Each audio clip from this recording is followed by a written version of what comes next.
Archana, are you sure నువ్వు వదన్ని ఇటువైపు వెళ్ళడం చూసావా? ఐ మీన్ ఇంట్లో ఇటువైపు అసలు ఎవరు ఎప్పుడు వెళ్తుండగా నేను చూడలేదు. లేదా ఆకాష్, నేను ఖచ్చితంగా అక్క అటువైపు వెళ్ళడం చూశాను. పద. ప్రజ్ఞ, నువ్వేదైతే అనుకుంటున్నావో అది కరెక్టే కాని నాకు నీ గురించి కంగారుగా ఉందమ్మా. ఇంత పెద్ద షాక్ తర్వాత నువ్విదంతా ఎలా చేయగలవమ్మా? నేను చేసి తీరాల్సిందే అమ్మమ్మ. నేను బుల్బుల్ ప్రాణాలనైతే కాపాడలేకపోయాను కానీ కనీసం తన చివరి కోరికనైనా ఖచ్చితంగా తీర్చాలి కదా. బుల్బుల్ ఆఖరి కోరిక ఏమిటంటే నేను తనకి తన బావగారికి ఉన్న శత్రువులకి శిక్ష వేయాలి అని. కానీ ప్రజ్ఞ, నువ్వేదైతే అనుకుంటున్నావో ఆ పద్ధతిలో అయితే బుల్బుల్ని చంపిన వాళ్ళని నువ్వు కనిపెట్టగలుగుతావా? నేను ఖచ్చితంగా ఏమీ చెప్పలేకపోవచ్చు అమ్మమ్మ, కానీ నా వంతు ప్రయత్నం నేను చేస్తాను. నేను ఏ లక్ష్యంతో ఇక్కడికి వచ్చానో, ఏ లక్ష్యం కోసం నేను నా రూపాన్ని మార్చుకున్నానో ఇక మీదట అదే దారిలో వెళ్తాను. అలాగే నాకిది కూడా తెలుసు, ఆలియా తన్ను వాళ్ళు ఇరుక్కుపోతున్నారు అని తెలుసుకున్న తర్వాత ఖచ్చితంగా ఏదో ఒక తప్పు చేస్తారు. అప్పుడు వాళ్ళు ఇరుక్కుపోతారు. ఇక ఆ విజయ్ అతన్నెక్కడైనా బయట పట్టుకోవడం అనేది చాలా కష్టం. అందుకే నేను ఈ దారి వెతుక్కున్నాను. ఒకవేళ ఇలాగైనా బుల్బుల్ చావుకు కారణమైన వాళ్ళని పట్టుకోవచ్చు.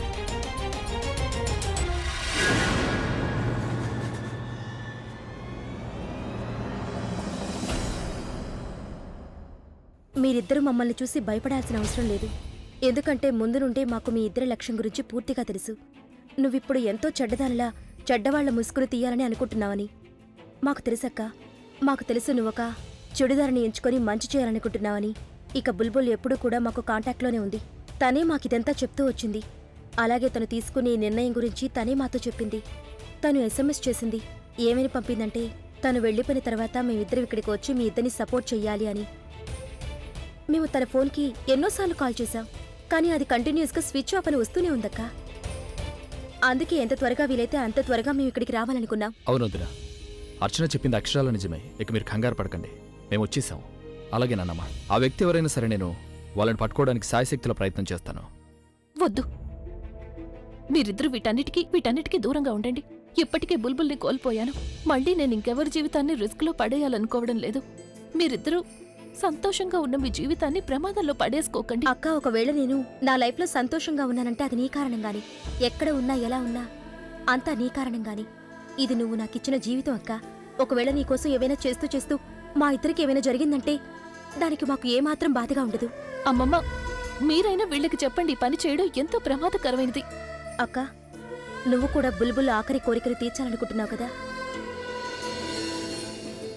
తను మా ఇద్దరిని కూడా ఒక విషయం అడిగింది. తను ఏమని చెప్పిందంటే ఏది ఏమైనా సరే మేమిద్దరం మిమ్మల్ని ఒంటరిగా వదలకూడదని. మరి బుల్బుల్ ఆఖరి కోరికలు తీర్చాలని మీరు అనుకోవడం లేదా అక్క?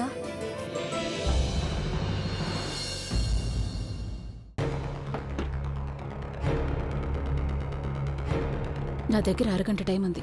తను అన్నయ్యని కేవలం అరగంట మాత్రమే మేనేజ్ చేయగలదు. అందుకని నేను అరగంటలో మొత్తం అన్ని ఆధారాలని సేకరించాల్సి ఉంటుంది.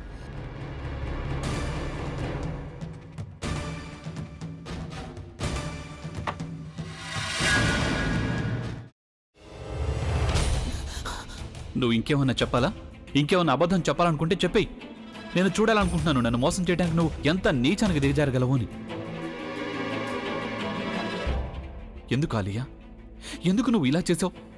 నీకు తెలుసు కదా నానమ్మ తర్వాత నీ ఒక్కదానిని కదా నేను పూర్తిగా నమ్మేది. ఏమన్నావు నువ్వు? ఈ మధ్య అన్నిటినీ మర్చిపోతున్నావా? అది చాలు. వాటిలో ఉన్న శక్తి విషయాన్ని గ్రహించి మనకు వివరిస్తాయి.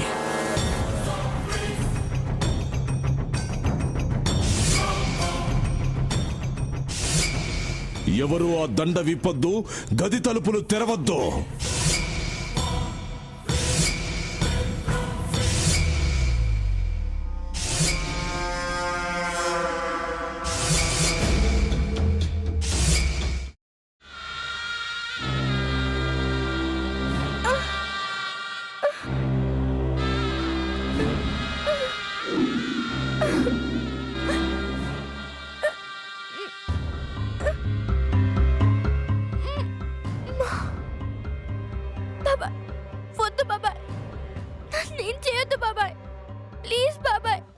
నీకు నిజం తెలిసినప్పుడే నా ఆలోచనలో నువ్వు చచ్చిపోయావు.